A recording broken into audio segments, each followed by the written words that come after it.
ఇది సమీక్ష కాదు. మీరు ప్రస్తావించినందుకు నేను అంశం ప్రస్తావించిన. ఇది సమీక్ష కాదు.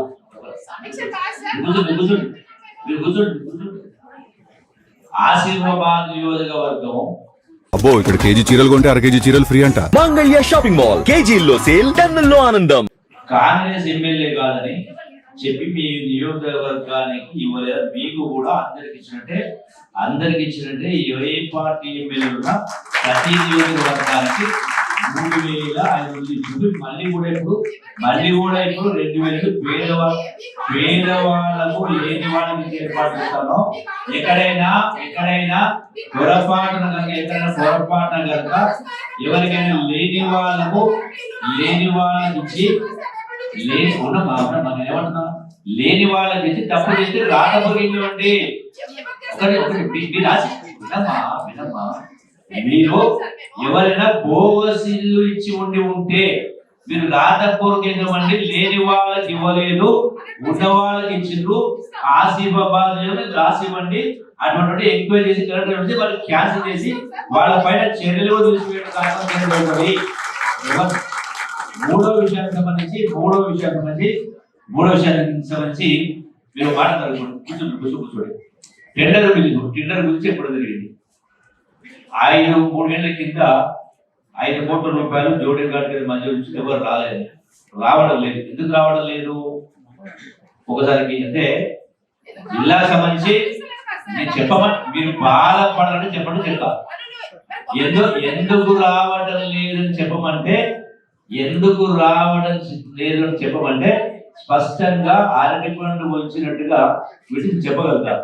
ఎందుకు రావడం లేదంటే రాష్ట్ర ఖజానా పెద్ద చిల్లు బొక్కబడ్డది. నెలకు 7 సంవత్సరానికి 70,000 కోట్ల రూపాయలు అప్పుల కుప్పలు నెత్తిన మోపిపోయారు. కాబట్టి నెలకు కాంగ్రెస్ 60 సంవత్సరాలలో 64 సంవత్సరాలు 18 మంది ముఖ్యమంత్రులు రాష్ట్రాన్ని పరిపాలన చేస్తే 18 మంది ముఖ్యమంత్రులు ఎన్టీ రామారావు, చంద్రబాబు కలిపి 18 మంది ముఖ్యమంత్రులు పరిపాలన చేస్తే రాష్ట్రం పైన ఉన్నప్పుడు కేవలం 65,000 కోట్లు ఉంటే ఈ 65,000 కోట్లకు సంవత్సరానికి 6,000 కోట్ల రూపాయలు వడ్డీ కడతా ఉంటే ఆనాడు కేసీఆర్ గారు ముఖ్యమంత్రి అయిన రోజు. ఆ తర్వాత 10 సంవత్సరాల కాలంలో ఈ 65,000 కోట్లు పోయి 8,21,000 కోట్లు అప్పులు బాకీ లేదు. నెలకు 6,000 కోట్ల రూపాయలు నెలకు వడ్డీ కడతాను. సంవత్సరానికి 70,000 కోట్ల వడ్డీ కట్టాల్సి ఉంది. కాబట్టి రాష్ట్రం అప్పుల గొప్పగా మారింది. కాబట్టి ఈ చెల్లింపులు ఆశమైన కారణంగా వస్తాయో కాదని కొంత ఇబ్బందులు ఏడు అయినా కూడా వాళ్ళకు చెల్లింపు చేసే కారణంగా వాటిని మొదలుపెట్టించే ఏర్పాటు చేస్తాం. ఆసిఫాబాద్ ఉన్న జోడేఘాట్ కూడా పని మొదలుపెట్టిస్తాం. అదే కాకుండా మరొక 10 కోట్ల రూపాయలు ఆసిఫాబాద్ నియోజకవర్గానికి సూచన ద్వారా వచ్చేసారి వచ్చినప్పుడు నేను స్వయంగా విజిట్ చేసి అది జోడేఘాట్ అయినా ఇంకోటైనా 10 కోట్ల రూపాయల నిధులు ఒకటి ఆసిఫాబాద్ నియోజకవర్గానికి, గోవా లక్ష్మీగారి నియోజకవర్గానికి, అట్లాగే మరొక 10 కోట్ల రూపాయలు బీజేపీ ఎమ్మెల్యే గారు ఉన్న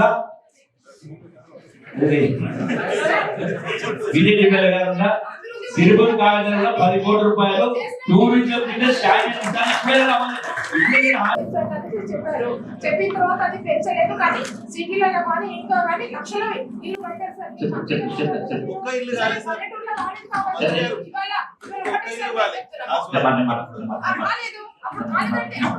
తీసుకోలేదు కదా, గవర్నమెంట్ తీసుకోలేదు.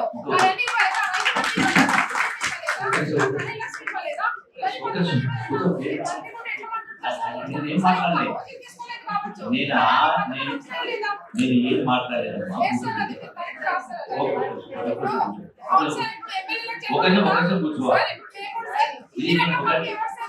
ఒక్క నిమిషం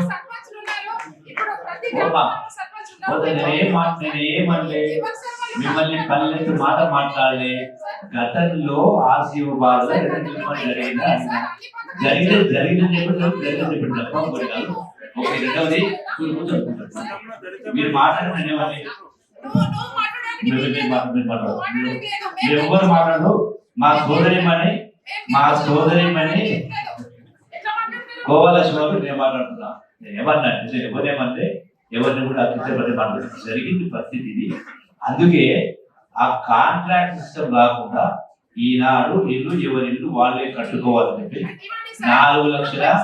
4,50,000 ఇల్లు మంజూరు చేయడం జరిగింది. అందులో భాగంగా ఆసిఫాబాద్ కూడా మొదటి విడతలో 3,500. Sir please sir. I'm sorry.